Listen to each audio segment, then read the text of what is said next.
नमस्कार दोस्तों, मैं आशुतोष कुमार द्विवेदी लाल मोहर द्विवेदी चैनल में आपका हार्दिक स्वागत करता हूं। जानते हैं आखिर 14 सालों तक क्यों सोई रही उर्मिला?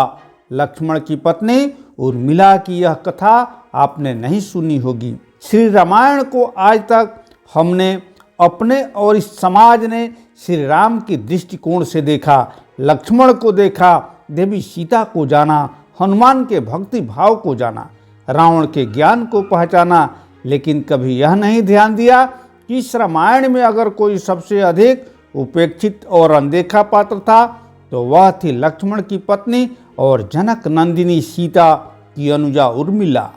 जब राम सीता वनवास को जाने लगे और बड़े आग्रह पर लक्ष्मण को भी साथ जाने की आज्ञा हुई तो पत्नी उर्मिला ने भी उनके साथ जाने का प्रस्ताव रखा, परंतु लक्ष्मण ने उन्हें यह कहकर मना कर दिया कि अयोध्या के राज को और माताओं को उनकी आवश्यकता है। असीम पतिव्रता उर्मिला के उस नौजवान कंधों पर इतना बड़ा दायित्व डालकर लक्ष्मण चले गए।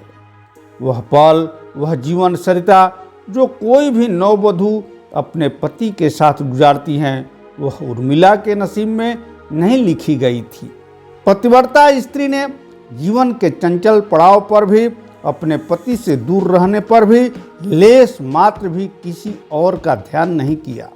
यह उर्मिला का अखंड पतिव्रत धर्म था। यह उर्मिला की अवर्णित, अचर्चित, अघोषित महानता थी। उर्मिला के महान चरित्र, अखंड पतिव्रत, स्नेह और त्याग की चर्चा रामायण में अपेक्षित थी, पर वह हो न सका।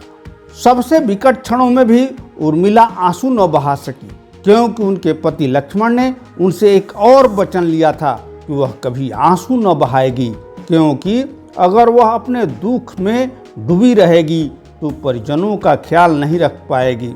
यह कोई कल्पना कर सकता है कि अपने पति को 14 वर्षों के लिए अपने से दूर जाने देना और उसकी विदाई पर आंसू भी न बहाना किसी नवविवाहिता के लिए कितना कष्टकारी हो सकता है।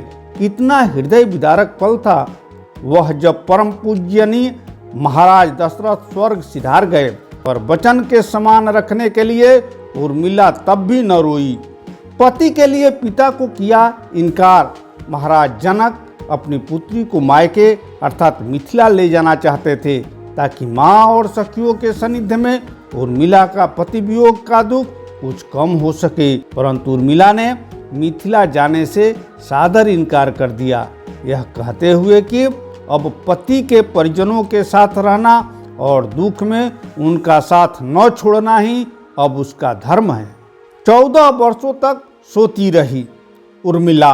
बहुत से लोग इस बात से परिचित हैं कि अपने वनवास के दौरान भाई और भाभी की सेवा करने के लिए लक्ष्मण पूरे 14 साल तक नहीं सोए थे। उनके स्थान पर उनकी पत्नी उर्मिला दिन और रात सोती रही। लेकिन यह बात बहुत कम लोग जानते हैं कि रावण के बेटे मेघनाद को यह वरदान प्राप्त था कि जो इंसान 14 वर्षों तक न सोया हो केवल वही उसे हरा सकता है। इसलिए लक्ष्मण मेघनाद को मोक्ष दिलवाने में कामयाब हुए थे। रावण के अंत और 14 वर्ष के वनवास के पश्चात जब राम, सीता और लक्ष्मण वापस अयोध्या लौटे तब वहाँ राम के राज तिलक के समय लक्ष्मण जोर जोर से हंसने लगे। सभी को यह बात बेहद आश्चर्यजनक लगी कि क्या लक्ष्मण किसी का मजाक उड़ा रहे हैं। जब लक्ष्मण से इस हंसी का कारण पूछा तो उन्होंने जो जवाब दिया कि ताउम्र उन्होंने इसी घड़ी का इंतजार किया है, लेकिन आज जब यह घड़ी आई है तो उन्हें निंद्रा देवी को दिया गया वो वचन पूरा करना होगा जो उन्होंने वनवास काल के दौरान 14 वर्ष के लिए उन्हें दिया था। लक्ष्मण ने नहीं देखा भगवान राम का राज तिलक। दरअसल निंद्रा ने उनसे कहा था कि वह 14 वर्ष के लिए उन्हें परेशान नहीं करेगी और उनकी पत्नी उर्मिला उनके स्थान पर सोएगी। निंद्रा देवी ने उनकी यह बात एक शर्त पर मानी थी कि जैसे ही वह अयोध्या लौटेंगे उर्मिला की नींद टूट जाएगी और उन्हें सोना होगा। लक्ष्मण इस बात पर हंस रहे थे कि अब उन्हें सोना होगा और वह राम का राज तिलक नहीं देख पाएंगे। उनके स्थान पर उर्मिला ने यह रस्म देखी थी। लक्ष्मण की विजय का कारण था उर्मिला का पतिव्रत। एक और वाक्य ऐसा है जो यह बताता है कि लक्ष्मण की विजय का मुख्य कारण उर्मिला थी। मेघनाथ के वध के बाद उनका शव राम जी के खेमे में था। जब मेघनाथ की पत्नी सुलोचना उसे लेने आई, पति का छिन्न शीश देखते ही सुलोचना का हृदय अत्यधिक द्रवित हो गया। उसकी आंखें बरसने लगी। रोते रोते उसने पास खड़े लक्ष्मण की ओर देखा और कहा, सुमित्रा नंदन, तुम भूल कर भी गर्व मत करना कि मेघनाथ का वध मैंने किया है।